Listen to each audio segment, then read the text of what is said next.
नमस्कार साथियों, एक बार फिर स्वागत है आपका अपने YouTube चैनल यादविंद स्मार्ट क्लासेज में। तो कैसे हैं आप लोग? उम्मीद करता हूं आप लोग अच्छे होंगे, शानदार, जबरदस्त, जिंदाबाद होंगे। दोस्तों, जैसा कि आपको पता है, यूपीपीसीएस प्री आरओ एआरओ 2024 के लिए जो हमारी सीरीज चल रही है घटना चक्र हिस्ट्री की, मैं उसमें आपके सामने फिर एक नई वीडियो लेके हाजिर हूं। लास्ट वीडियो में हमने डिस्कस किया था शैव तथा वैष्णव धर्म को। आज हम 6ठी शताब्दी के बाद में जो राजनीतिक इतिहास है उसके बारे में आपके साथ मैं चर्चा करने वाला हूं, और ये क्लास उसी पे सारे जितने प्रश्न आए हैं हमारे प्रीवियस ईयर में उन्हीं को हम आपके साथ डिस्कस करेंगे। तो क्लास शुरू करने से पहले फिर आपसे एक बार बोलना चाहूंगा कि हमारे यूट्यूब चैनल यादविंद स्मार्ट क्लासेस को सब्सक्राइब कीजिए, वीडियो को लाइक कीजिए और शेयर कीजिए। घटना चक्र पूर्वावलोकन में आपको अब हिस्ट्री के साथ साथ आपको ज्योग्राफी की भी क्लास मिलने लगी है। कल आज आपकी एक क्लास आई थी सुबह ज्योग्राफी की, कल भी आपको ज्योग्राफी और हिस्ट्री दोनों की क्लास मिलेंगी, और जल्दी ही हम आपके लिए पॉलिटी की क्लास एक और नई क्लास लेके आने वाले हैं। तो आप लोगों को सिर्फ काम ये करना है कि हमारे यूट्यूब चैनल यादविंद स्मार्ट क्लासेस को शेयर करना है और सब्सक्राइब करना है। दूसरा, एक जानकारी थोड़ी सी आपको और देना चाहता हूं कि हमारे यूट्यूब चैनल का एप्लीकेशन यादविंद स्मार्ट क्लासेस के नाम से प्ले स्टोर पे आ चुका है, जिसपे हम अपना पहला मैथ का फाउंडेशन बैच लेके आ रहे हैं। और ये बैच जो रहने वाला है वो मैथ स्पेशल बैच रहेगा। कौन सा रहेगा? मैथ स्पेशल रहेगा। आप हमारे यादविंद स्मार्ट क्लासेस के एप्लीकेशन को प्ले स्टोर पर जाके डाउनलोड कर सकते हैं और वहां से इस बैच को परचेज कर सकते हैं, जिसके रजिस्ट्रेशन शुरू हो चुके हैं। और ये बैच जो स्टार्ट होने वाला है वो अगले महीने यानी दिसंबर में 9 तारीख से ये बैच हमारा शुरू होगा। तो अपने मैथ को और मजबूत करने के लिए, अच्छा करने के लिए आप हमारे इस बैच मैथ स्पेशल बैच संघर्ष से जुड़ सकते हैं। ठीक है, तो दोस्तों शुरू करते हैं आज की हम अपनी क्लास को और देखते हैं कि आज के हमारे कैसे प्रश्न रहेंगे आपके लिए। तो आप जुड़ जाइए हमारे साथ, हमारे YouTube चैनल यादविंद स्मार्ट क्लासेस के साथ। सबसे पहला प्रश्न आपकी स्क्रीन पे आ चुका है और ये पूछा गया है कि भारत के प्राचीनतम प्राप्त सिक्के किसके थे? ऑप्शंस आपके सामने दे रखे हैं। पहला है तांबे के, दूसरा है सोने के, तीसरा है रांगा के, और चौथा ऑप्शन आपके सामने क्या दे रखा है? चौथा ऑप्शन आपके सामने दे रखा है मित्रों चांदी के। तो इसका जो सही जवाब रहने वाला है वह कौन सा होगा? ऑप्शन नंबर इसका फोर्थ सही होगा, क्योंकि जो प्राचीनतम भारत में जो सिक्के थे वो किसके बने हुए थे? तो वह चांदी के सिक्के बने हुए थे। और इन सिक्कों को क्या कहा जाता था? तो इनको आहत या पंचमार्क सिक्के कहा जाता था। क्या कहा जाता था? आहत या पंचमार्क सिक्के इनको कहा जाता था। ठीक है, तो देख लीजिए, चांदी के सिक्के थे, इन्हें क्या कहा जाता था?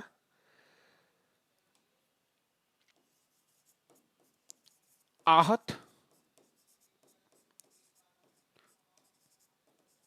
या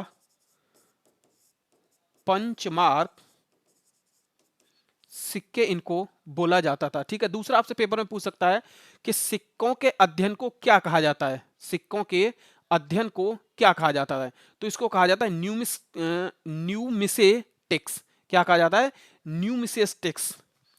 मैं लिख देता हूं आपके लिए यहां पे, सिक्कों के अध्ययन को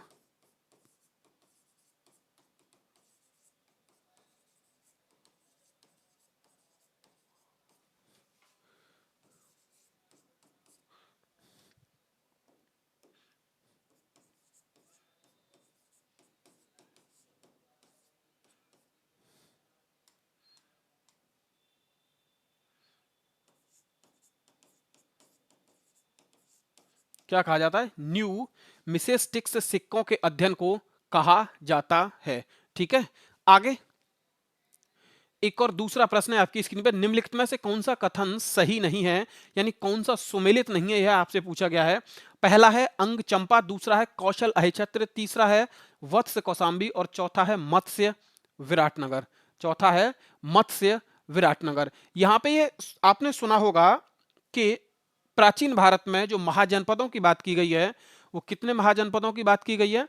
तो एक बौद्ध साहित्य में इनके 16 महाजनपद बताया गया है। कितने बताया गया है? 16 महाजनपद बताया गया है। जिस बौद्ध साहित्य का नाम है अगुत्तर निकाय, जिसमें 16 महाजनपदों की चर्चा की गई है। और भगवती सूत्र है एक जैन ग्रंथ, जिसमें भी महाजनपदों की बात की गई है। एक पाणिनि, सॉरी, पाणिनि द्वारा रचित, मुझे उसका नाम थोड़ा याद नहीं आ रहा है, उसमें जो महाजनपदों की बात कही गई है, तो उसमें कितनी की बात कही गई, 22 महाजनपद की बात की गई है। ठीक है, जैसे मुझे याद आता है तो मैं आपको बता दूंगा कि किसमें 22 महाजनपदों की बात कही गई है। ठीक है, तो आपको ये एक तरफ नगर दे रखे हैं यानी महाजनपद, दूसरी तरफ उनकी क्या दे रखा है, राजधानी दे रखा है। क्या दे रखा है, राजधानी। तो सबसे पहले इसमें क्या दे रखा है कि अंग की राजधानी चंपा थी, ये बात बिल्कुल सही है कि अंग की राजधानी कहां पे थी, चंपा थी। दूसरा, कौशल महाजनपद की राजधानी क्या अहिछत्र थी, यह आपका सही नहीं है, यह आपका सही नहीं है, क्योंकि इसकी राजधानी अहिछत्र न हो के क्या थी, साकेत तथा श्रावस्ती। क्या थी, साकेत तथा श्रावस्ती।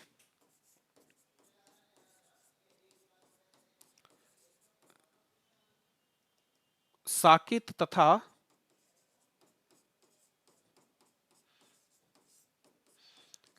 श्रावस्ती। ठीक है, तो आपका जो ऑप्शन सही रहने वाला है वो कौन सा ऑप्शन सही होगा, ऑप्शन नंबर बी सही होगा। कौन सा होगा, ऑप्शन नंबर बी सही होगा। क्लियर, आगे।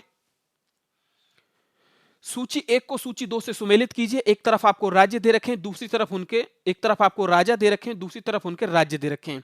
यानी कौन से राजा से संबंधित कौन सा राज्य है, कौन से राजा से संबंधित कौन सा राज्य है, तो यह हम आपसे बात करेंगे। सबसे पहले हम बात करेंगे चंड प्रदोत। तो चंड प्रदोत से संबंधित कौन सा राज्य है, चंड प्रदोत से संबंधित कौन सा राज्य है, तो इसमें से देख लीजिए, एक आपको मगध दे रखा है, दूसरा वत्स, तीसरा अवंती और चौथा क्या है, कौशल। तो चंड प्रदोत से संबंधित जो राज्य होगा वो कौन सा होगा, अवंती। कौन सा राज्य होगा, अवंती राज्य किससे संबंधित है, तो यह चंड प्रदोत से संबंधित है। दूसरा मैं आपसे बात करूंगा कि उदयनी से संबंधित कौन सा राज्य होगा, उदयन से संबंधित कौन सा राज्य होगा, तो वह होगा वत्स। कौन सा होगा, वह वत्स राज्य होगा। किससे संबंधित है, तो यह उदयन से संबंधित है। तीसरी मैं आपसे बात करूं कि प्रसेनजेन से संबंधित कौन सा है, तो प्रसेनजेन से संबंधित जो राज्य है उसका नाम है मित्रों कौशल। उसका नाम क्या है, कौशल।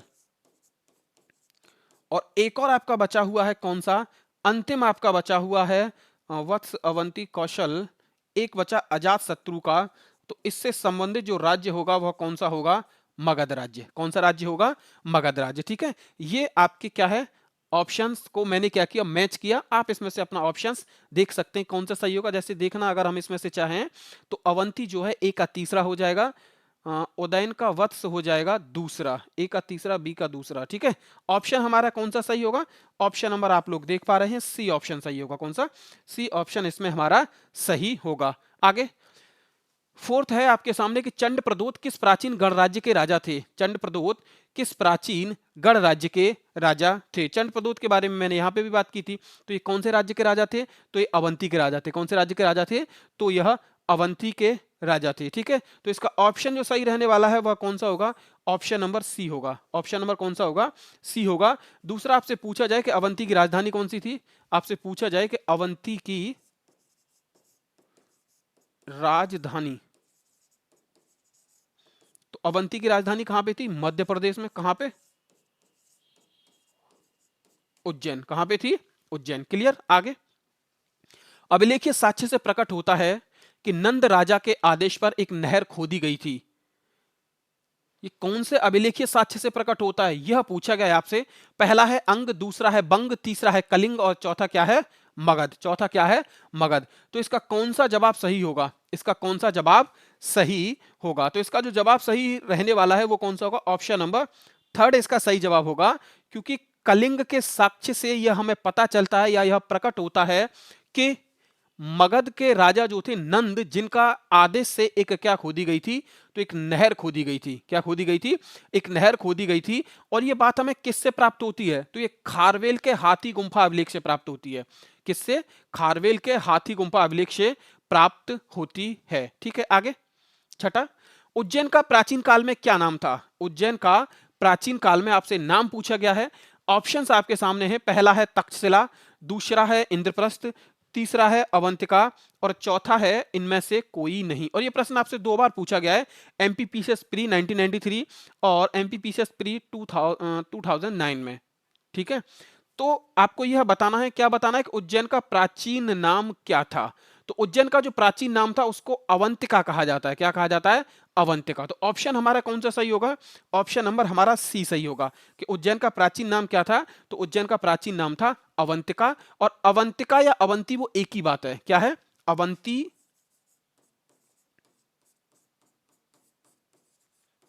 को अवंतिका कहा जाता है।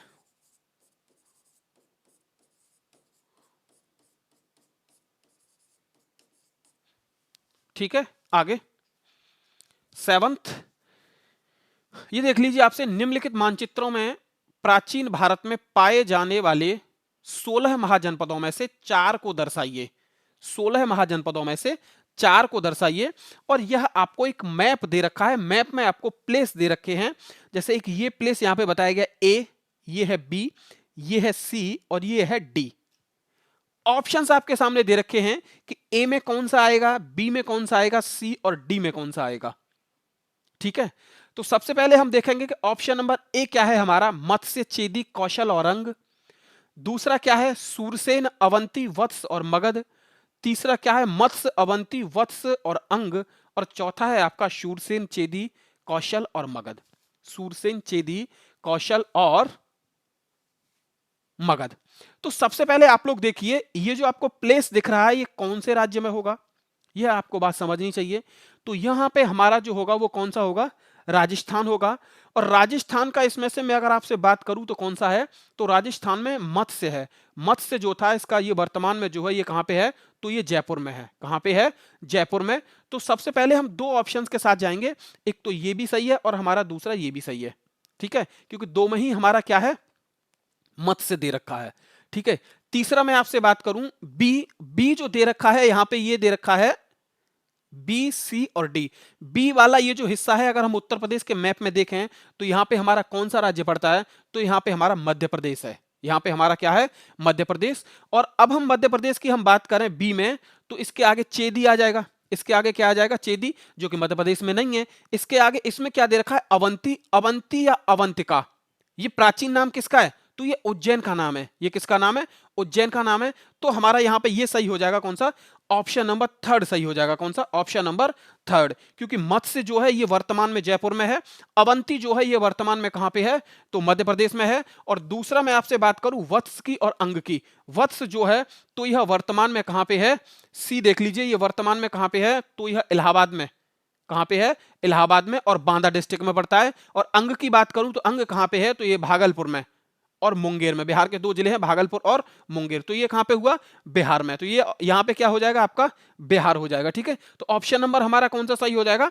ऑप्शन नंबर हमारा मित्रों सी सही हो जाएगा। कौन सा, ऑप्शन नंबर हमारा सी सही हो जाएगा। ठीक है, आगे प्राचीन नगर जो महाभारत और महाभाष्य दोनों में उल्लेखित है, ऐसा कौन सा प्राचीन नगर है जो महाभारत और महाभाष्य दोनों में उल्लेखित है? सबसे पहला है माध्यमिका नगरी, दूसरा है विराट नगर यानी विराट, तीसरा है कारकोट और चौथा है रेड। चौथा है रेड। प्राचीन नगर जो महाभारत और महाभाष्य दोनों में उल्लेखित है, देखिए इसका जो सही जवाब होगा इनमें से कोई नहीं होगा। क्यों? क्योंकि माध्यमिका और मैं इनकी बात करूं तो ये दोनों आपके महाभारत और महाभाष्य में उल्लेखित हैं। कौन कौन सा, माध्यमिका नगरी और विराट नगर। माध्यमिका नगरी और विराट नगर ये दोनों आपके कहां पे हैं, तो यह महाभारत और महाभाष्य में इन दोनों का क्या किया गया है, उल्लेख किया गया। इनमें से तो एक तो कोई सही होगा नहीं, दो सही है और दो के लिए कोई हमारे पास ऑप्शन नहीं है। तो इसका जवाब जो है आप ये समझ लीजिए, ये क्या है, राजस्थान। यह भी कहां पे है, राजस्थान में। दूसरा मैं आपसे बात करूं विराटनगर या बैराट की, तो ये कहां पे है, तो ये जयपुर में है। ये कहां पे है, ये जयपुर में। और इन दोनों का ही उल्लेख किस में मिलता है, महाभारत और महाभाष्य में मिलता है।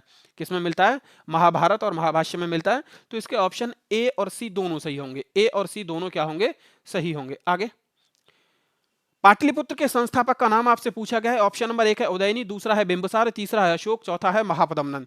चौथा है महापद्मनन। तो आपसे पूछा गया कि पाटलिपुत्र के संस्थापक कौन थे, पाटलिपुत्र के संस्थापक कौन थे। तो इसका जो सही जवाब होगा वो ऑप्शन नंबर ए रहने वाला है, उदयनी। उदयनी के द्वारा पाटलिपुत्र की स्थापना की गई। और पाटलिपुत्र का वर्तमान में जो नाम है पटना है। पटना कहां पे है, बिहार में। उदयनी जो पुत्र था वो किसका था, अजात शत्रु का पुत्र था। किसका पुत्र था, अजात शत्रु का पुत्र।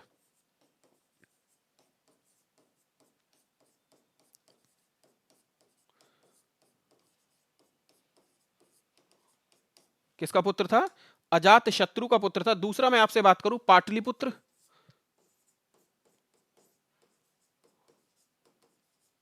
वर्तमान में कहां पे है? तो देख लीजिए, वर्तमान में है यह पटना में। और पटना कहां पे है?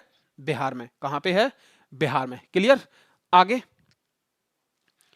मगध साम्राज्य की राजधानी पाटलिपुत्र के बारे में निम्नलिखित में से कौन सा कथन सत्य है? आपसे क्या पूछा गया? कौन सा कथन सत्य है? ऑप्शंस आपके सामने है। पहला है, पाटलिपुत्र पूर्व में गंगा नदी एवं उत्तर में चंपा नदी से घिरा हुआ था। ठीक है। दूसरा है आपका, पाटलिपुत्र उत्तर में गंगा नदी और पश्चिम में सोन नदी से घिरा हुआ था। तीसरा है, पाटलिपुत्र दक्षिण में विंध्य पर्वत से एवं पूर्व में गंगा नदी से घिरा हुआ था। और डी है, पाटलिपुत्र दक्षिण में विंध्य पर्वत से एवं पश्चिम में चंपा नदी से घिरा हुआ था। आपसे इसमें क्या पूछ रहा है कि इसमें से कौन सा आपका सही है? आपसे क्या पूछा गया? सत्य कौन सा है, सही बता दीजिए। एक सही होगा, बाकी आपके तीनों क्या होंगे? गलत होंगे। बाकी आपके तीनों क्या होंगे?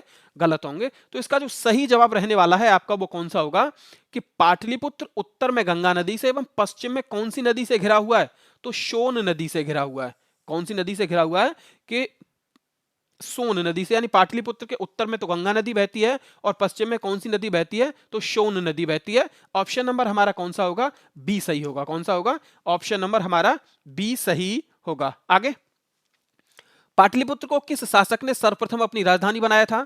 ऑप्शंस आपके सामने है, चंद्रगुप्त मौर्य, दूसरा अशोक महान, तीसरा है चंद्रगुप्त विक्रमादित्य और चौथा है कनिष्क। चौथा है कनिष्क। तो इसका कौन सा जवाब सही रहने वाला है कि पाटलिपुत्र को किस शासक ने सर्वप्रथम अपनी राजधानी बनाया था? क्या चंद्रगुप्त मौर्य ने बनाया था? क्या चंद्रगुप्त मौर्य ने बनाया था? क्या अशोक महान ने बनाया था? क्या विक्रमादित्य ने बनाया था? या कनिष्क ने बनाया था? या कनिष्क ने बनाया था। ठीक है। दूसरा, इसका जो सही जवाब होगा वह कौन सा होगा? ऑप्शन नंबर ए इसका सही जवाब होगा, यानी चंद्रगुप्त मौर्य। अगर मैं आपसे इन शासकों की बात करूं तो इन शासकों में सबसे पहले पाटलिपुत्र को अपनी राजधानी किसने बनाया है? तो चंद्रगुप्त मौर्य ने। लेकिन एक चीज आपको याद रखनी है, अगर यहां पे चंद्रगुप्त मौर्य और उदयनी दोनों होते, ठीक है, इसके साथ एक और शासक होता, कौन सा? उदयनी। अगर ये ऑप्शन में होता तो फिर हमारा ये सही होगा, क्योंकि सबसे पहले राजधानी इसी ने बनाया था। लेकिन जब ये ऑप्शन में नहीं है, अगर हम इनके सापेक्ष में बात करेंगे तो कौन सा सही होगा हमारा? चंद्रगुप्त मौर्य सही होगा, क्योंकि चंद्रगुप्त मौर्य ने इन शासकों में से सबसे पहले क्या किया था? अपनी राजधानी बनाया था।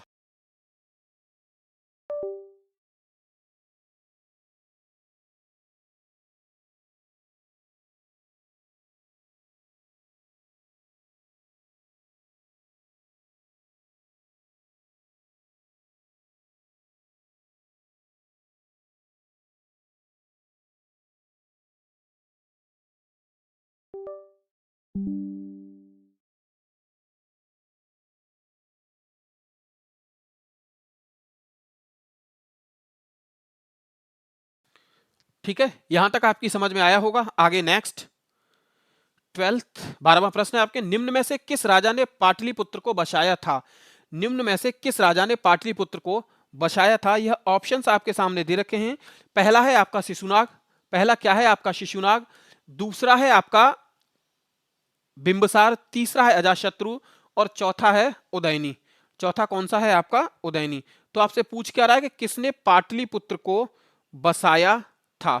तो जल्दी से आप लोग इसका जवाब दीजिए, किसने पाटलिपुत्र।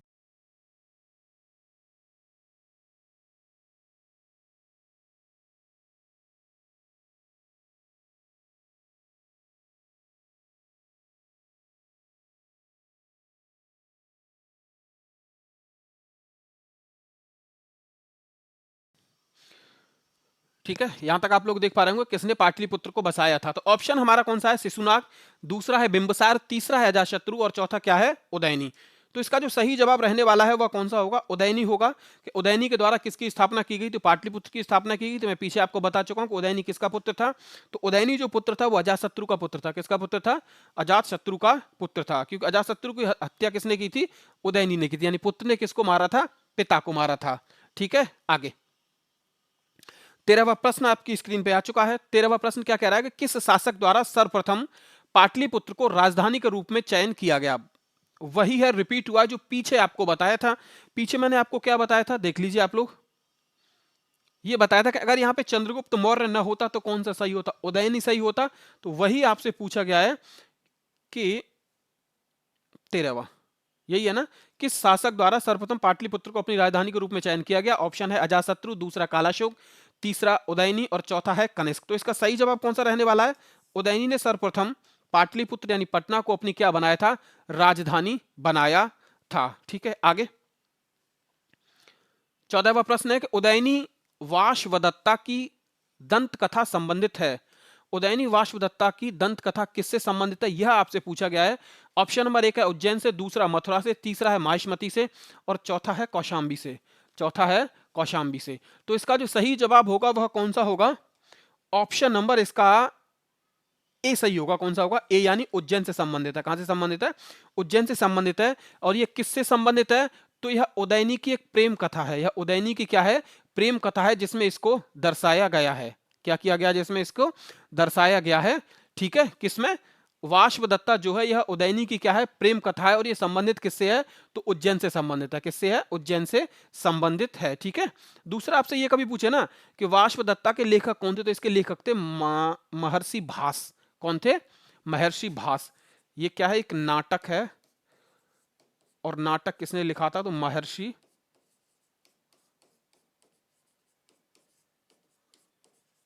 भास ने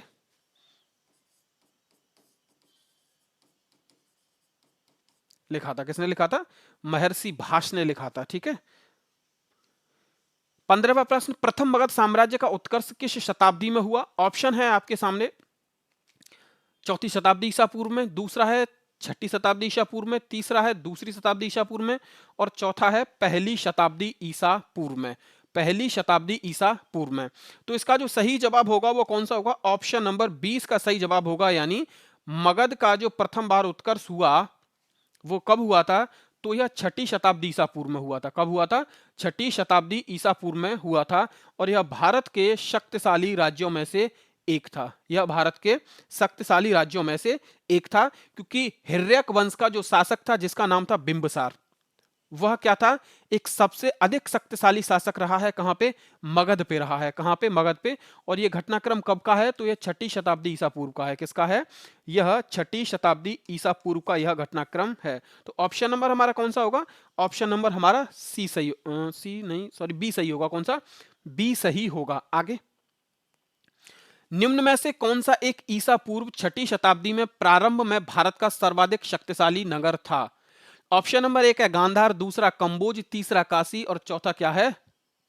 मगध। चौथा क्या है? मगध। वही मैं आपको बता रहा था कि कौन सा था। तो वह था मगध। और इसका शक्तिशाली शासक कौन था? तो जिसका नाम था बिंबिसार। वो क्या था? हिर्यक वंश का था। कौन से वंश का था? हिर्यक वंश का था। ठीक है, आगे, प्रारंभिक गणतंत्र में कौन सा नहीं था? प्रारंभिक गणतंत्र में कौन सा नहीं था? ऑप्शन नंबर 1 है शाक्य, दूसरा लिच्छवी, तीसरा है यौधेय, चौथा है उपयुक्त सभी। चौथा है उपर्युक्त सभी। तो प्रारंभिक गणतंत्र में कौन नहीं था? शाक्य, लिच्छवी, यौधेय और उपयुक्त सभी। इनमें से तो कोई नहीं था। प्रारंभिक गणतंत्र की अगर मैं बात करूं तो इनमें से तो कोई नहीं था, क्योंकि ये प्रारंभिक गणतंत्र इन तीनों में ही था। प्रारंभिक गणतंत्र इन तीनों में ही था। तो इस ये तो तीनों ही गलत हो जाएंगे। इसके हिसाब से क्या हो जाएंगे? तीनों ही गलत हो जाएंगे, क्योंकि शाक्य में भी गणतंत्र था, लिच्छवी में भी गणतंत्र था और यौधेय में भी गणतंत्र था। यौधेय में भी क्या था? गणतंत्र था। ठीक है, तो इस प्रश्न का हम कोई भी जवाब नहीं दे सकते। आपसे क्या पूछ रहा? प्रारंभिक गणतंत्र नहीं था। और ये तीनों क्या थे? ये तीनों प्रारंभिक गणतंत्र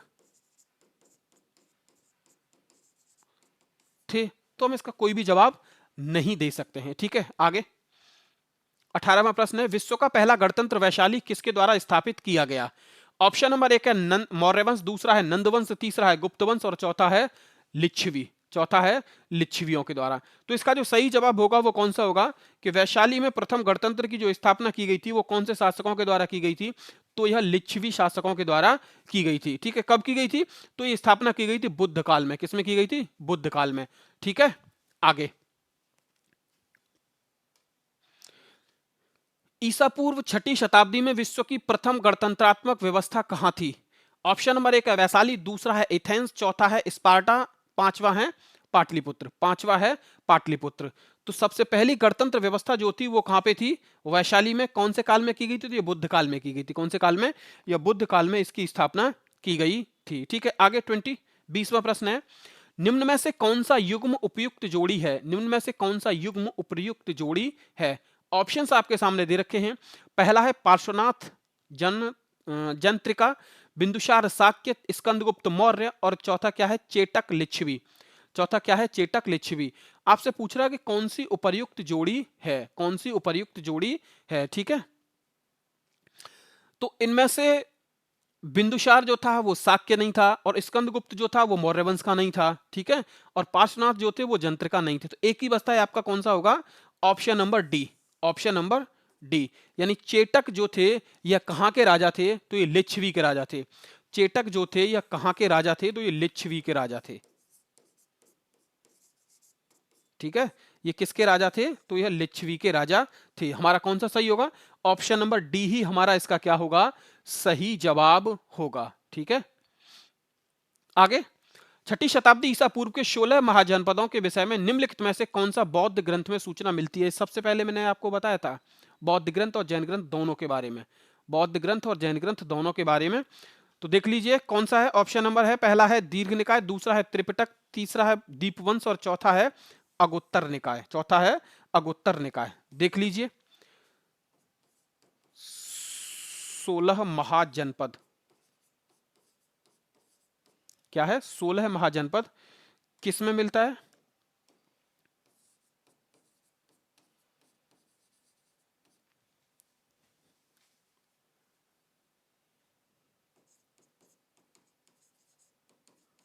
बौद्ध ग्रंथ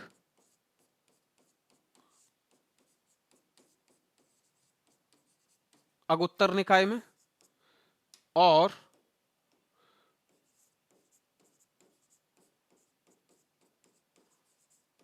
जैन ग्रंथ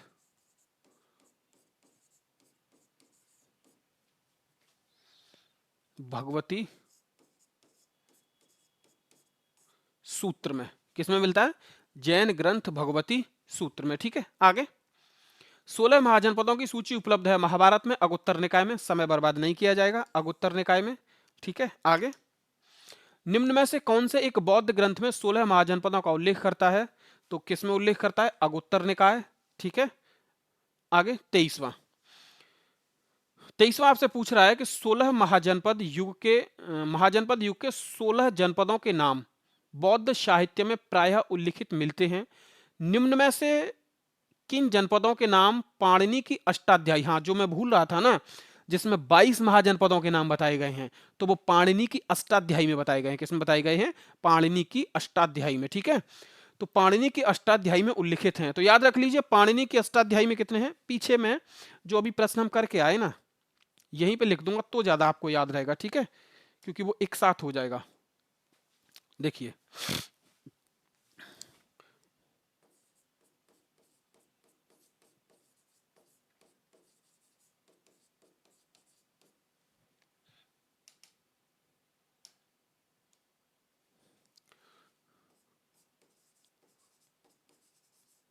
पाणिनि की अष्टाध्यायी में 22 महाजनपदों का उल्लेख है। किसका उल्लेख है? 22 महाजनपदों का उल्लेख है। और बौद्ध ग्रंथ अगुत्तर निकाय में 16 और जैन ग्रंथ भगवती सूत्र में कितने हैं? 16। क्लियर है ना? आगे,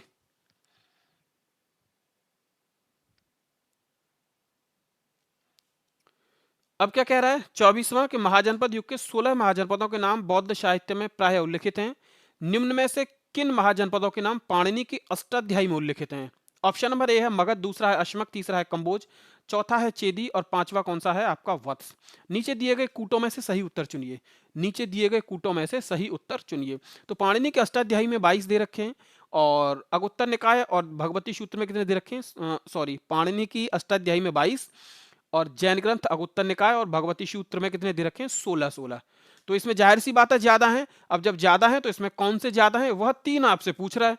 तो देख लीजिए 3 आपसे पूछ रहा है तो कौन कौन से होंगे। सबसे पहले हम बात करेंगे मगध, ठीक है।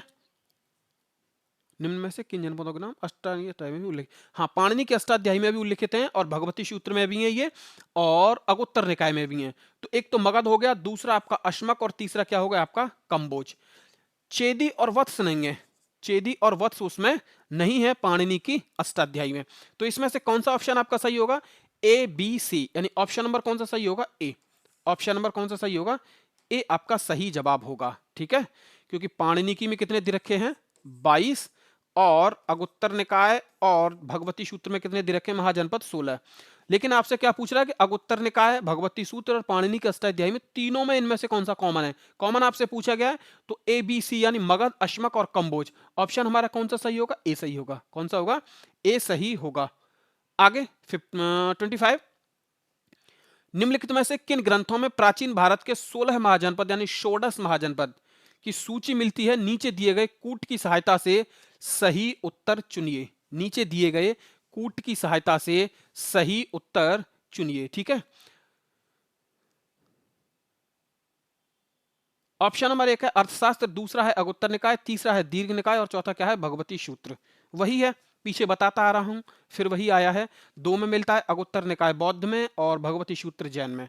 तो कौन सा सही होगा, यानी एक और चौथा, और एक और चौथा कौन से में है, सॉरी एक कहां पे है, वो तो अर्थशास्त्र हो गया ना, अगुत्तर निकाय। 2 और 4 कौन सा होगा, 2 और 4, और ऑप्शन नंबर कौन सा होगा आपका, ए सही होगा। ऑप्शन नंबर कौन सा होगा आपका, ए सही होगा। आगे, महाभारत के अनुसार उत्तरी पांचाल की राजधानी स्थित थी। महाभारत के अनुसार उत्तरी पांचाल की राजधानी स्थित थी। ऑप्शन नंबर 1 है हस्तिनापुर, दूसरा है इंद्रप्रस्थ, तीसरा है अहिछत्र, और चौथा है आपका मथुरा। चौथा है आपका मथुरा, ठीक है। तो इसका जो सही जवाब होगा वह कौन सा होगा, उत्तरी पांचाल पूछ रहा है आपसे, याद रखिएगा 2 पांचाल हैं, एक उत्तरी पांचाल, दूसरा है दक्षिणी पांचाल। तो उत्तरी पांचाल की राजधानी पूछी गई ना कि आपसे दक्षिणी पांचाल की। तो उत्तरी पांचाल की जो राजधानी थी आपकी वह कौन सी थी, ऑप्शन नंबर सी अहिछत्र। कौन सी थी, उत्तरी पांचाल की राजधानी अहिछत्र थी। अगर आपसे पूछता है कि दक्षिणी पांचाल की राजधानी कौन सी थी, तो दक्षिणी पांचाल की जो राजधानी थी वह काम्पिल्य थी। कौन सी थी, काम्पिल्य। मैं लिख देता हूं इसको, दक्षिणी पांचाल की राजधानी। तो दक्षिणी पांचाल की राजधानी कौन सी थी,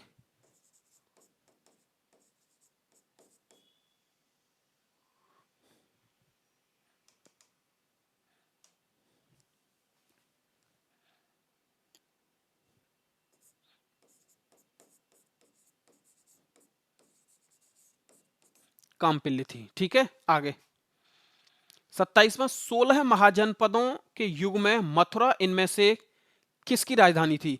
मथुरा आपसे राजधानी पूछा गया, किसकी राजधानी थी। ऑप्शन नंबर 1 है वज्जी, दूसरा है वत्स, तीसरा है काशी, और चौथा क्या है सूरसेन। तो याद रख लीजिए मथुरा जो राजधानी हुआ करता था वो महाजनपद सूरसेन की हुआ करता था। किसकी, महाजनपद सूरसेन की राजधानी मथुरा हुआ करता था। ऑप्शन नंबर कौन सा होगा, डी आपका सही होगा। आगे 28वां प्रश्न है, चंपा किस महाजनपद की राजधानी था। चंपा किस महाजनपद की राजधानी था। ऑप्शन नंबर 1 है मगध, दूसरा है वज्जी, तीसरा है कौशल, चौथा कौन सा है अंग। चौथा कौन सा है अंग।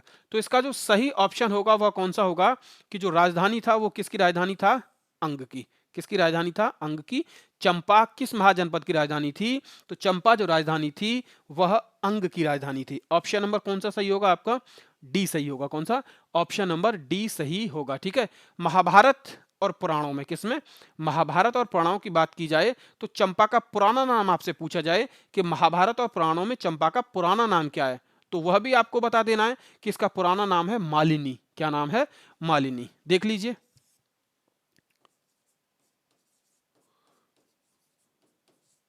महाभारत और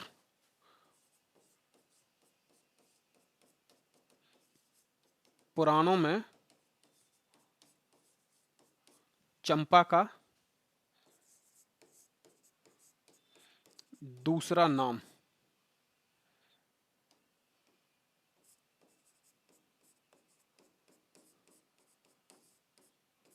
मालिनी। दूसरा नाम क्या था? मालिनी था। ठीक है, आगे।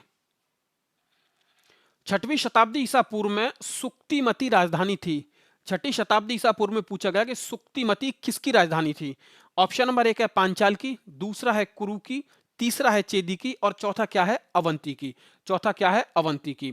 तो इसका जो सही जवाब है वो कौन सा होगा? ऑप्शन नंबर सी इसका सही जवाब होगा कि 6वीं शताब्दी ईसा पूर्व में सुक्तिमती जो राजधानी थी वो किसकी थी? तो यह राजधानी चेदी की थी। किसकी राजधानी थी? यह राजधानी चेदी की थी। ठीक है, आगे। गोदावरी नदी के तट पर स्थित महाजनपद था। गोदावरी नदी के तट पर स्थित कौन सा महाजनपद था? यह आपसे पूछा गया है। ऑप्शन नंबर 1 है अवंती, दूसरा है वत्स, तीसरा है अश्मक, चौथा क्या है? कंबोज। चौथा क्या है? कंबोज। तो कौन सा था? गोदावरी नदी के तट पर जो स्थित था वह कौन सा था? तो अश्मक था। और अश्मक वर्तमान में कहां है? तो आंध्र प्रदेश में। अश्मक वर्तमान में कहां है? तो आंध्र प्रदेश की बात की जाए। ठीक है, दूसरा आपसे पूछा जाए कि अश्मक की राजधानी कौन सी थी? दूसरा आपसे पूछा जाए तो अश्मक की राजधानी कौन सी थी? तो इसकी राजधानी थी पैठन, पैठन या पोतन, या एक और नाम से इसे जाना जाता है पाटिल या प्रतिष्ठान के नाम से। पाटिल या प्रतिष्ठान के नाम से। ठीक है, तो इसकी राजधानी देख लीजिए।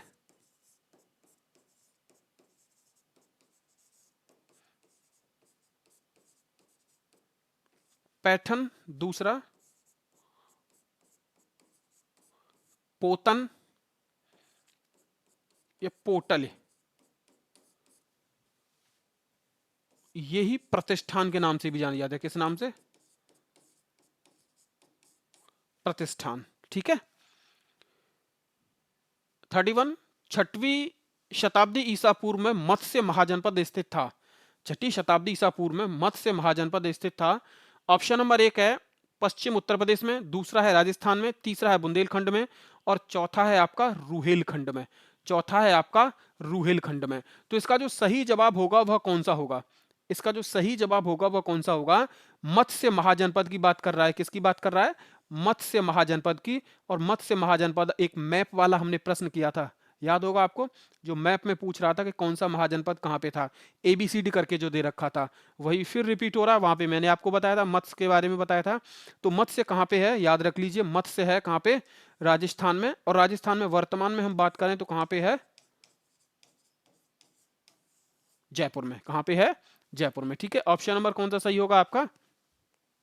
बी सही होगा। ऑप्शन नंबर कौन सा सही होगा? बी आपका इसका जवाब सही होगा। आगे। मगध की राजधानी कौन सी थी? मगध की राजधानी आपसे पूछा गया है। पहला है प्रतिष्ठान, दूसरा है वैशाली, तीसरा है गिरिव्रज, चौथा है चंपा। चौथा कौन सा है? चंपा। तो मगध की जो राजधानी हुआ करती थी वो गिरिव्रज यानी राजगृह, और ये राजगृह और गिरिव्रज कहां पे है? तो याद रख लीजिए आप लोग, बिहार में। कहां पे है? बिहार में। ठीक है, ऑप्शन नंबर कौन सा होगा आपका? सी सही जवाब होगा। कौन सा? सी। नेक्स्ट 33। मगध की प्रारंभिक राजधानी कौन सी थी? मगध की प्रारंभिक राजधानी कौन सी थी? यह आपसे पूछा गया है। पहला है पाटलिपुत्र, दूसरा है वैशाली, तीसरा है राजगृह, चौथा क्या है? चंपा। चौथा क्या है? चंपा। फिर वही जवाब सही होगा, समय इस पे बर्बाद नहीं किया जाएगा। राजगृह। कौन सी होगी? राजगृह। आगे। प्राचीन महाजनपद मगध की प्रथम राजधानी कौन सी थी? प्राचीन महाजनपद मगध की प्रथम राजधानी कौन सी थी? पहला है पाटलिपुत्र, दूसरा है वैशाली, तीसरा है चंपा, चौथा है अंग और पांचवा है इनमें से कोई नहीं। पांचवा है इनमें से कोई नहीं। तो प्राचीन महाजनपद मगध की प्रारंभिक इनमें से तो कोई भी प्रारंभिक राजधानी नहीं थी। ठीक है, ना तो इनमें से वैशाली थी, सॉरी, ना तो इनमें से पाटलिपुत्र थी, ना ही वैशाली थी, और ना ही चंपा और ना ही अंग। ठीक है, तो इनमें से कोई भी राजधानी नहीं थी। कोई भी राजधानी नहीं थी। ठीक है, आगे। निम्न में से कौन एक मगध साम्राज्य की राजधानी नहीं रही? इनमें से कौन एक मगध साम्राज्य की राजधानी नहीं, पूछा जा रहा है आपसे, रही? ऑप्शन आपके सामने है।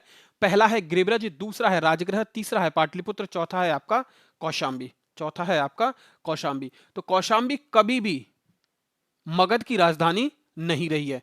कभी भी मगध की राजधानी नहीं रही है। ऑप्शन नंबर कौन सा होगा आपका? ऑप्शन नंबर आपका डी सही होगा। कौन सा? ऑप्शन नंबर आपका डी सही होगा। आगे। प्राचीन श्रावस्ती नगर विन्यास किस आकृति का है? जो प्राचीन श्रावस्ती थी उसका नगर विन्यास आपसे पूछा गया है कि उसका नगर विन्यास किस आकृति का है। ऑप्शन आपके सामने है वृत्ताकार, दूसरा है अर्धचंद्राकार, तीसरा है त्रिभुजाकार और चौथा है मित्रों आयताकार। चौथा है मित्रों आयताकार। तो इसका जो सही ऑप्शन रहने वाला है कि प्राचीन श्रावस्ती का नगर विन्यास अर्धचंद्राकार आकृति का था। कौन सी आकृति का था? अर्धचंद्राकार आकृति का था। ऑप्शन नंबर कौन सा होगा? बी इसका सही जवाब होगा। ठीक है, कौन सा होगा? बी इसका सही जवाब होगा। मगध के किस प्रारंभिक शासक ने राज्यारोहण के लिए अपनी पिता की हत्या एवं स्वयं इसी कारणवश अपने पुत्र द्वारा मारा गया? आराम से पढ़िए, शांति से पढ़िए। इसे क्या कह रहा है वो देखिए, सुनिए आप पहले कि मगध के किस प्रारंभिक शासक ने, यानी सबसे पहले की बात कर रहा है कि इस प्रारंभिक शासक ने राज्यारोहण के लिए यानी राज्य को पाने के लिए, सत्ता को पाने के लिए अपने पिता की हत्या की एवं स्वयं इसी कारणवश अपने पुत्र द्वारा मारा गया। ठीक है, कौन सा सही होगा इसका? देखिए आप लोग, बिंबिसार, अजातशत्रु, उदयनी, नागदशक। देख लीजिए, अजातशत्रु ने क्या किया? राज्यारोहण के लिए, सत्ता के लिए अपने पिता की हत्या की, और फिर अजातशत्रु का पुत्र हुआ जिसका नाम है उदयनी। उदयनी ने फिर अपने पिता को क्या किया? मार दिया। पिता को क्या किया? मार दिया। तो कौन सा इसका सही होने वाला है? ऑप्शन नंबर इसका क्या होगा? बी सही होगा। कौन सा? ऑप्शन नंबर इसका क्या होगा? बी सही होगा। ठीक है, आगे। अजातशत्रु के वंश का नाम क्या था, यह आपसे पूछा गया है। ऑप्शन नंबर 1 है मौर्य वंश, दूसरा है हिर्यक वंश, तीसरा है नंद वंश और चौथा कौन सा होगा? गुप्त वंश। चौथा कौन सा होगा? गुप्त वंश। तो इसका जो सही जवाब होगा, यह कौन से वंश का शासक था? तो यह हिर्यक वंश का शासक था। कौन से वंश का? हिर्यक वंश का शासक था। ठीक है, क्योंकि बिंबिसार का ही पुत्र था जिसका नाम था अजातशत्रु, और बिंबिसार की हत्या किसने की थी? अजातशत्रु ने। अजातशत्रु की हत्या इसके पुत्र जिसका नाम क्या है? उदयनी ने की थी। किसने की थी? उदयनी ने। आगे 39, राजकुमार जो अपने पिता की मृत्यु के लिए उत्तरदायी था। ऑप्शन नंबर 1 है अजातशत्रु, दूसरा है चंडप्रदोत, तीसरा है प्रसेनजित और चौथा क्या है? उदयन। चौथा क्या है? उदयन। ठीक है, तो इसका जो सही जवाब होगा वह कौन सा होगा? Option number A. ठीक है, ये याद रख लीजिए, ये उदयनी होता, इस पे मात्रा होती तभी ये उसका होता। कौन से वंश का? हिर्यक वंश का। लेकिन ये उदयन, ये दूसरा है। ये क्या है? यह दूसरा है। आप लोग इसमें फंसिएगा नहीं, आप लोग इसमें फंसिएगा नहीं। तो ऑप्शन कौन सा होगा? ऑप्शन नंबर हमारा ए सही होगा। आगे 40, किसने मगध साम्राज्य की वज्जी गणसंघ को हराकर आत्मसात किया था? ऑप्शन नंबर 1 है चंद्रगुप्त मौर्य, दूसरा है अशोक, तीसरा है महापद्मनंद और चौथा है अजातशत्रु। चौथा क्या है इसका? अजातशत्रु। तो कौन सा इसका सही जवाब होगा? ऑप्शन नंबर इसका जो सही जवाब होगा वो होगा ऑप्शन नंबर डी, यानी अजातशत्रु। अजातशत्रु ने मगध साम्राज्य में वज्जी गणसंघ को हरा के क्या किया था? आत्मसात किया था। तो ऑप्शन नंबर कौन सा होगा हमारा? डी सही होगा। ठीक है, कौन सा होगा? ऑप्शन नंबर हमारा डी सही होगा।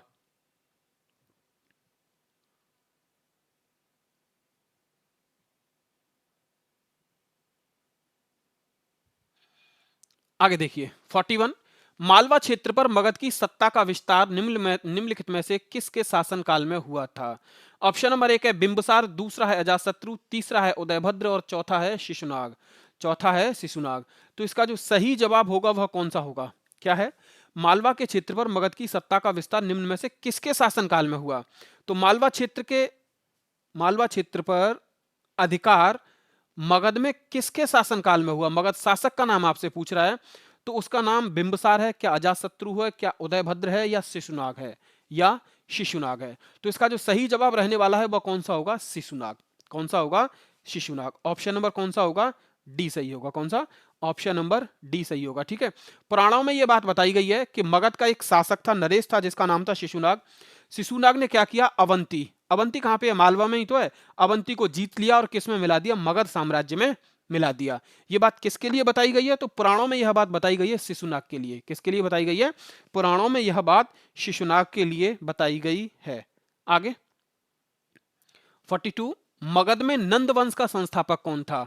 ऑप्शन नंबर 1 है महापदम नंद, दूसरा है धनानंद, तीसरा है नंदीवर्धन और चौथा है महानंदिनी। चौथा कौन सा है? महानंदिनी। ठीक है, तो इसका जो सही जवाब होगा वो कौन सा होगा? ऑप्शन नंबर ए, बी, सी या डी होगा। तो इसका जो सही जवाब है वो ऑप्शन नंबर ए होगा या आपका, यानी महापदम नंद। महापदम नंद जो था यह क्या था? नंद वंश का संस्थापक था।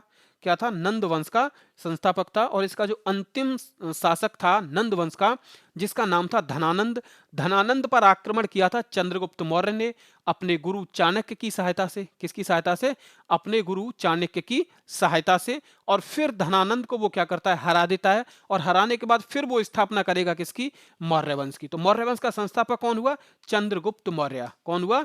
चंद्रगुप्त मौर्य। ठीक है, दूसरा महापदम नंद को आपसे पूछा जाए और किस नाम से जाना जाता है, तो इसको सर्व छत्रांतक बोला जाता है। क्या बोला जाता है इसको? सर्व छत्रांतक बोला जाता है। अपरो परशुराम बोला जाता है इसको। क्या बोला जाता है? अपरो परशुराम।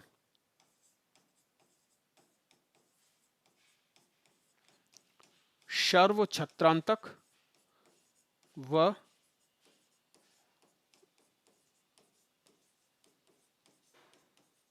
अपरो परशुराम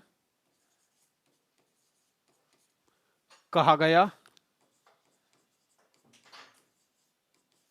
है। ठीक है, ऑप्शन कौन सा होगा? ऑप्शन नंबर ए सही होगा। कौन सा? ए सही होगा। आगे 43 मगध का कौन सा सम्राट अपुरो परशुराम के नाम से जाना जाता है? वही है, समय बर्बाद नहीं किया जाएगा, महापदमनंद। Option number D. ठीक है, आगे वाराणसी को निम्न में से किसने अपनी द्वितीय राजधानी बनाया था? वाराणसी को किसने अपनी दूसरी राजधानी बनाया था, यह आपसे पूछा गया है। एक सेकंड।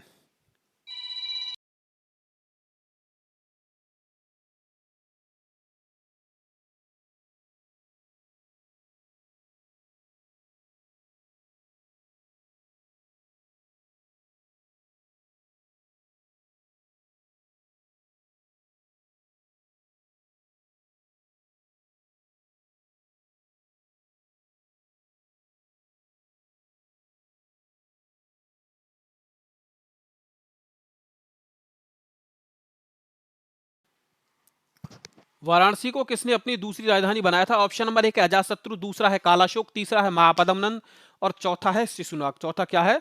शिशुनाग। ठीक है, तो लोक सेवा आयोग ने इसका जो सही जवाब माना है वो कौन सा माना है? ऑप्शन नंबर डी, शिशुनाग को। किसको माना है?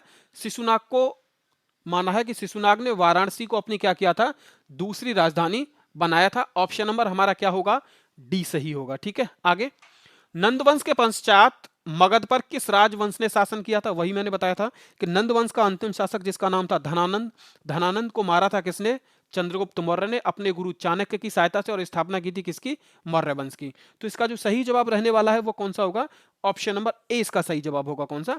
ऑप्शन नंबर ए इसका क्या होगा? सही जवाब। यानी नंद वंश के बाद कौन सा वंश आया था? तो मौर्य वंश आया था। कौन सा आया था? मौर्य वंश आया था। ठीक है, राजा नंद का उल्लेख करने वाला अभिलेखीय प्रमाण है। कौन सा अभिलेखीय प्रमाण है जो राजा नंद का क्या करता है? उल्लेख करता है। ऑप्शन नंबर 1 है खारवेल का हाथी गुंफा अभिलेख, दूसरा है रुम्नदेही स्तंभ अभिलेख, तीसरा है रुद्रदामन का जूनागढ़ अभिलेख और चौथा है धनदेव का अयोध्या अभिलेख। तो इसका जो सही जवाब होगा कि राजा नंद का जो उल्लेख करता है वह खारवेल में एक अभिलेख है जिसका नाम है हाथी गुंफा। जिसका नाम क्या है? हाथी गुंफा। ठीक है, तो ऑप्शन नंबर कौन सा होगा आपका? ए सही रहने वाला है। कौन सा? ऑप्शन नंबर आपका ए सही रहने वाला है। आगे निम्नलिखित में से मगध राजवंशों के कालानुक्रम के अनुसार व्यवस्थित कीजिए। ठीक है, कालानुक्रम के अनुसार व्यवस्थित कीजिए, यह आपसे क्या किया गया है? पूछा गया है। ठीक है, तो सबसे पहले आप लोगों को क्या करना है कि इनका काल बताना है कि कौन सा कहां तक रहा था।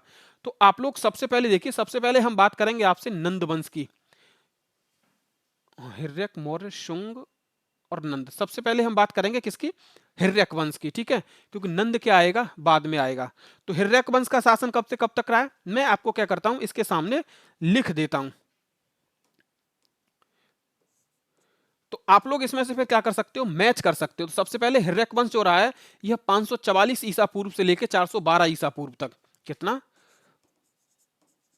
544 ईसा पूर्व से लेके 412 ईसा पूर्व तक। ठीक है, कौन सा वंश रहा है? तो यह हिर्यक वंश रहा है। ठीक है, इसके बाद कौन सा वंश आएगा, तो इसके बाद नंद वंश आएगा। और नंद वंश कब से कब तक रहा है, तो यह 344 ईसा पूर्व से 312 ईसा पूर्व तक। कितना, 344 ईसा पूर्व से 312 ईसा पूर्व तक कौन सा वंश रहा है, तो यह वंश रहा है मित्रों नंद वंश। कौन सा वंश रहा है, नंद वंश। और नंद वंश के बाद कौन सा वंश आएगा, तो मौर्य वंश आएगा। कौन सा वंश आएगा, मौर्य वंश, जो कि 321 ईसा पूर्व से 321 ईसा पूर्व से लेके 184 ईसा पूर्व तक रहा है। कितने तक, 184 बीसी, 184 बीसी। ठीक है, अब आपका एक ही ऑप्शन बचता है, और कौन सा बचता है, सुंग वंश। कौन सा बचता है, सुंग वंश। तो यह 184 ईसा पूर्व से लेके 75 ईसा पूर्व तक रहा है। कौन सा, 184 ईसा पूर्व से लेके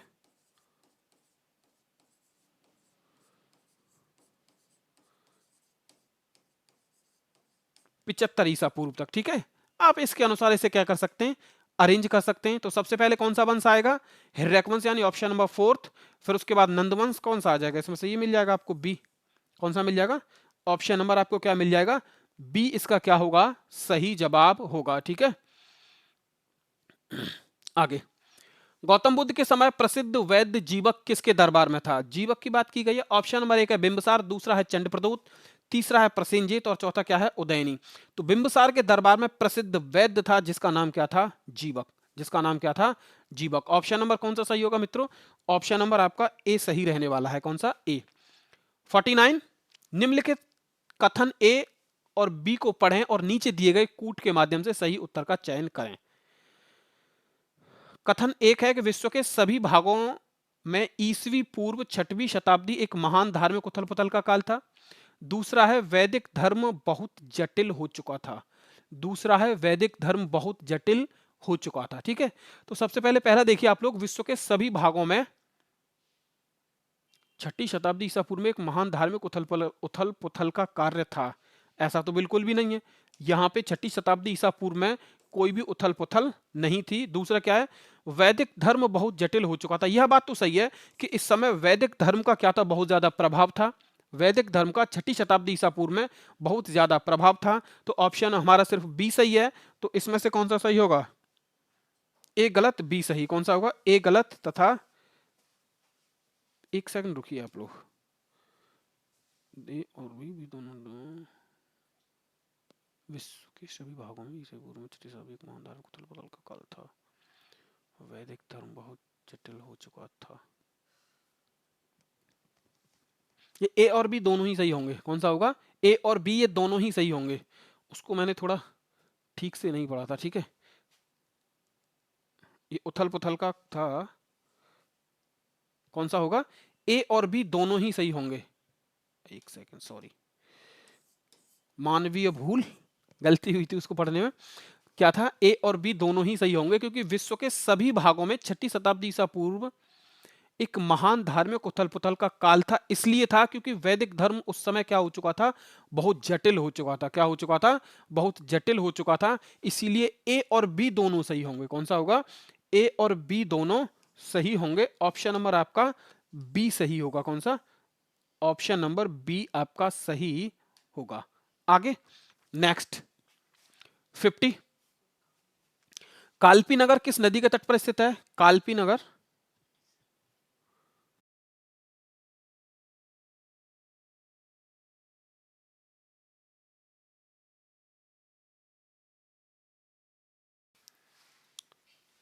आपसे क्या पूछ रहा है, कालपी नगर किस नदी के तट पर स्थित है। ऑप्शन नंबर 1 है गंगा, दूसरा यमुना, तीसरा नर्मदा, चौथा क्या है, कृष्णा।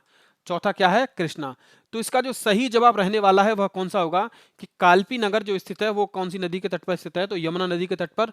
दूसरा आपसे पूछा जाए कि यह है कहां पे कालपी, तो देख लीजिए कालपी नगर जो है यह उत्तर प्रदेश के कौन से जिले में है, तो यह उत्तर प्रदेश के जालौन जिले में है। कहां पे है, उत्तर प्रदेश के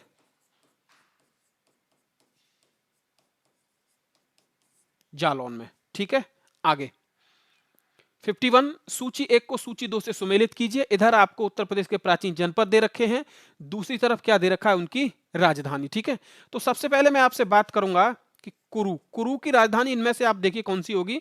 तो कुरु की राजधानी है मेरे मित्रों इंद्रप्रस्थ।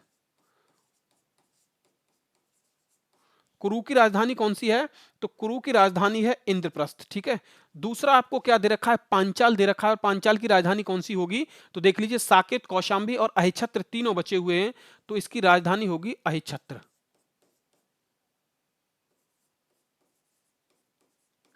कौन सी होगी इसकी राजधानी, अहिच्छत्र होगी। और आपका दो बचे हुए हैं, अब कौशल और वत्स बचा हुआ, कौन सा, कौशल और वत्स।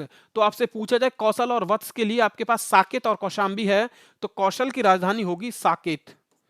कौन सी होगी, साकेत। और आपका एक ही ऑप्शन बचा और वो कौन सा है, वत्स। तो वत्स की राजधानी कौन सी है, कौशांबी। कौन सी है, कौशांबी। ठीक है, यानी ए का कौन सा होगा, चौथा, बी का तीसरा और सी का पहला। ए का चौथा, बी का तीसरा, सी का पहला। ऑप्शन नंबर बी कौन सा होगा, ऑप्शन नंबर बी होगा। ठीक है ना, बी का कौन सा, अहिच्छत्र तीसरा। ठीक है, आगे फिर सूची का प्रश्न आया कि सुमेलित कीजिए। एक तरफ आपको महाजनपद दे रखे हैं, दूसरी तरफ फिर आपको क्या दे रखा है, राजधानी दे रखी है। क्या दे रखा है, राजधानी। सबसे पहले हम बात करेंगे किसकी, मत्स्य की राजधानी की बात करेंगे। तो मत्स्य की राजधानी कौन सी थी, विराटनगर। मत्स्य की राजधानी मित्रों कौन सी थी, तो मत्स्य की राजधानी थी विराटनगर। दूसरा आपका क्या है, ऑप्शन है बी, यानी किसकी राजधानी पूछा गया आपसे, कुरु की राजधानी पूछा गया। तो कुरु की राजधानी अभी हम यहां पे पीछे पढ़ के आए थे कि कुरु की राजधानी कौन सी थी, तो कुरु की राजधानी थी इंद्रप्रस्थ। कुरु की राजधानी कौन सी थी, इंद्रप्रस्थ। ठीक है, दूसरा सूरसेन पीछे भी आया था, सूरसेन पीछे भी आया था, जो मैंने आपको क्या किया था, जवाब इसका दिया था कि सूरसेन की राजधानी कौन सी थी। ठीक है, देखिए सूरसेन की राजधानी थी मथुरा। कौन सी थी, मथुरा। ऑप्शन आपका एक ही बचता है और वह कौन सा बचता है, अश्मक। और अश्मक की राजधानी कौन सी थी, पोतन। कौन सी थी, अश्मक की राजधानी पोतन। और ऑप्शन हमारा कौन सा सही होगा, और ऑप्शन आप मैच करना चाहते हैं तो ए का होगा तीसरा, बी का होगा चौथा। ए का तीसरा, बी का चौथा, ऑप्शन नंबर सी। कौन सा होगा, ऑप्शन नंबर सी। ठीक है, आगे नेक्स्ट 53, निम्नलिखित में से कौन सा एक सुमेलित नहीं है। फिर वही राजधानी की बात कर रहा है वो, कंबोज, राजगृह या हाटक, अश्मक पोतन या पोटली, शूरसेन कौसाम्बी, और चौथा क्या है, डी यानी कौशल श्रावस्ती। कौशल श्रावस्ती। ठीक है, राजधानी की बात कर रहा है, यहां देख लीजिए आप लोग, सूरसेन की राजधानी आपको क्या बताया गया, मथुरा बताई गई है, और सूरसेन की राजधानी यहाँ पे क्या दे रखा है, कौशाम्बी। तो यह सुमेलित नहीं होगा, क्योंकि कौशाम्बी यहां न हो के क्या होगा, यहाँ पे मथुरा। क्या होना चाहिए, मथुरा। तो ऑप्शन नंबर हमारा कौन सा सही होगा, ऑप्शन नंबर हमारा सी सही होना चाहिए। इसका जवाब कौन सा, ऑप्शन नंबर सी। ठीक है, आगे 54, वर्तमान उत्तर प्रदेश में भारत के प्राचीनतम 16 महाजनपदों में से कुल कितने महाजनपद हैं। ठीक है, 16 महाजनपद हुए थे, उस 16 महाजनपदों में से उत्तर प्रदेश में कितने महाजनपद हैं, यह आपसे पूछा गया है। ऑप्शंस आपके सामने दे रखे हैं। ऑप्शन नंबर 1 है 6, दूसरा है 7, तीसरा है 8 और चौथा कौन सा है, 9। तो इसका जो सही जवाब रहने वाला है वह कौन सा होगा, ऑप्शन नंबर सी इसका सही जवाब होगा। कौन सा, ऑप्शन नंबर सी इसका सही जवाब होगा, यानी 8। ठीक है, आगे निम्नलिखित में से कौन सा एक प्राचीन भारत की श्रेणी व्यवस्था के बारे में असत्य है। असत्य पूछ रहा है आपसे, कौन सा पूछ रहा है, असत्य। पहला है श्रेणी व्यापारियों और कारीगरों का संगठन थी। दूसरा है उत्पादित वस्तुओं की गुणवत्ता और कीमत संबंधित श्रेणी द्वारा निर्धारित की जाती थी। तीसरा है श्रेणी अपने सदस्यों के आचरण पर भी नियंत्रण रखा करती थी। और चौथा है श्रेणी व्यवस्था मात्र उत्तर भारत में प्रचलित थी। ठीक है, तो इसमें से असत्य पूछ रहा है। तो देखिए एक चीज याद रख लीजिए, श्रेणी व्यवस्था जो थी यह मात्र उत्तर भारत में ही प्रचलित नहीं थी, उत्तर भारत के अलावा भी यह भारत में और भी कई जगह प्रचलित थी। ठीक है, लगभग सारे भारत में ही प्रचलित थी श्रेणी व्यवस्था। इसीलिए जो हमारा इसका गलत होगा वह कौन सा होगा, ऑप्शन नंबर डी होगा, क्योंकि श्रेणी व्यवस्था थी क्या? तो देख लीजिए, श्रेणी व्यवस्था व्यापारियों और कारीगरों का एक क्या होता था? संगठन होता था, और व्यापारी और कारीगर लगभग सारे भारत में मिला करते थे। तो ऑप्शन नंबर इसका डी क्या हो जाएगा? गलत हो जाएगा, क्योंकि उत्तर भारत में वह नहीं था। ठीक है, तो यह था आज का हमारा अंतिम प्रश्न। कैसी लगी आपको क्लास? कमेंट कीजिए, बताइए, और इस क्लास को शेयर कीजिए, लाइक कीजिए, और हमारे यूट्यूब चैनल यादविंद स्मार्ट क्लासेज को आप लोग सब्सक्राइब कीजिए। तब तक के लिए जय हिंद, जय भारत।